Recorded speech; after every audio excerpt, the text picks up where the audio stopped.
ఈ కాంగ్రెస్ ప్రభుత్వము ఎలక్షన్ల ముందు ప్రజలకు కొన్ని హామీలను ఇచ్చింది. ఆ హామీలల్లో ఒక్క హామీ కూడా సరిగ్గా నెరవేర్చలేదు. ఇప్పటి వరకు 2 సంవత్సరాలుగా అవుతుంది ప్రభుత్వం వచ్చి. ఉదాహరణ, వృద్ధులకు 4,000 వేస్తామన్నారు పెన్షన్ డబ్బులు, కానీ 2,016 రూపాయలు మాత్రమే ఇస్తున్నారు. మొన్న కూడా మే నెల 3వ తారీఖున నేను పెన్షన్లు ఇచ్చే దగ్గర వెళ్ళి అడిగాను, అమ్మ ఎన్ని డబ్బులు వచ్చినాయి మీకు, ఈ నెల 4,000 వచ్చినాయి అని వృద్ధులకు కొంతమందికి అడిగితే, లేదమ్మా రాలేదు, ఇదిగో 2,016 రూపాయలు మాత్రమే అని చేతిలో ఉన్న డబ్బులను చూపించారు. నిజంగా చేతిలో 2,016 రూపాయలు మాత్రమే ఉన్నాయి వాళ్ళ దగ్గర.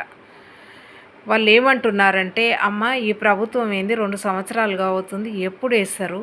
అదే కేసీఆర్ సార్ అయితే గెలిచిన వెంటనే 200 ఉన్న పెన్షన్ను 2,016 రూపాయలు చేసి మాకు ఎక్కడ ఆపకుండా వేసిండమ్మా అని వాళ్ళు చెప్తున్నారు.